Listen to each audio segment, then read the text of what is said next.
In 2023, a few technical regulations are going to make big changes. Extra tires, new hard tire, sprint race, grid penalty, floor edge, and more. Towards the end of most Formula 1 seasons, you start to see hints of how the cars will change for the following year. What's changing in 2023? What does it mean for the team's designers, and what innovations have we already seen? A lot happened in the last few races that were specifically aimed at 2023. So let's dive in deep. When you have 10 teams made up of some of the world's most innovative designers, they will always find things that the FIA missed. The Aston Martin rear wing is a perfect example of this, which was clearly not in the spirit of the regulations. However, some things were discovered by accident, such as the porpoising. Not all teams are affected by this. Some found it a bigger problem than others.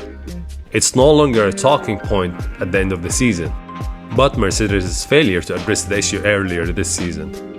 The FIA had to make changes for 2023. When the biggest team in the sport is so vocal about something, it makes it very hard to ignore. However, if the FIA had ignored Mercedes' complaints, the teams wouldn't have had to deal with some technical regulations changes that now seem completely unnecessary. What are the changes to the regulations that will be imposed on the teams? Extra tires on offer for Pirelli to pick from for each race. The harder tires in the range have performed poorly this year and are getting changed for the next year, with an even harder tire being introduced. There will also be an increase in the number of sprint races from 3 to 6 in 2023. Following Monza's grid penalty chaos, the governing body decided to refine the grid penalty patterns to help determine the starting positions with fewer complications. Here are the best for Mercedes specifically. There are few to consider in terms of actual technical regulatory changes to how the cars are designed. To try and minimize the porpoising and bottoming out, the FIA wanted to increase the floor edge's height by 25mm, but it has since been clarified that this has been reduced to 15mm. This was after loud protests from Formula 1 teams who had already dealt with the porpoising and were therefore simply able to adjust the right height lower. We are gonna go through this in detail in another video. The minimum weight of the car will go down slightly, and the minimum weight of 796 kilograms will apply in 2023, down from 798 kilograms in 2022. This change comes after the minimum weight for the 2022 Formula 1 season was revised upward as the majority of the teams struggled to get their cars to the weight. The 2022 increase was met with a lot of anger, as Alfa Romeo had to add weight to their car to bring it to the new minimum. Another change in terms of safety will be to the mirrors. Yes, finally. Wing mirrors are an annoyance for the design teams in Formula 1 because they provide very little advantage to the aerodynamics of the car, but create a lot of problems that need answering. Obviously, when it comes to the wing mirrors, bigger is better, because being able to see behind you is useful. The size and position of the mirrors are now fixed, but what they can do is mess around with the housing of the mirror to try and find any advantage they can.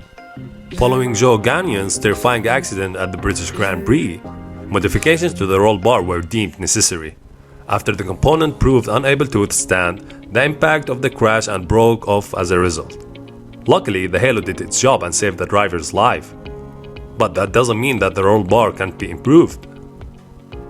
The parts must be able to withstand heavier loads and an impact of 15 Gs with the ground.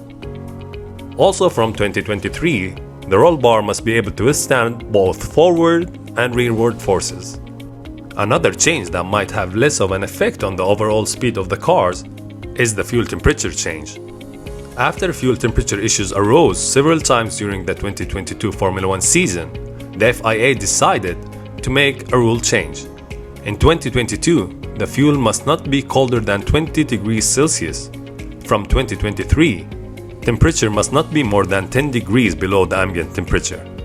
In cold weather, an overall minimum temperature of 10 degrees Celsius will apply. The ambient temperature will be recorded 1 hour before a practice session or 3 hours before the race.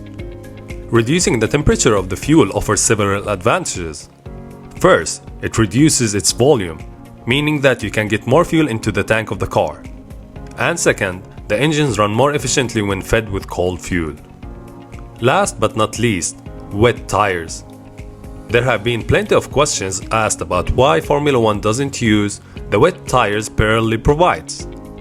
The problem isn't with the tires, or trusting the driver's ability to race. It is the amount of spray that the current generation of Formula One cars produces, which makes the visibility so poor and as a result not safe to race. The FIA hopes the wheel arches will reduce the spray and improve visibility, and they could be ready for introduction as early as the second half of the 2023 season. Once a suitable design has been produced and agreed upon by the teams, the intention is to conduct track testing on Formula One cars to evaluate their suitability. The FIA believes they can improve visibility in wet conditions by 50%, potentially reintroducing proper wet weather racing. So, while the 2023 regulations might be similar to those of 2022, the small changes we have shared with you could have a huge impact on how the cars are designed for the next year. Tell us in the comments, what do you think will be the biggest change for the next year?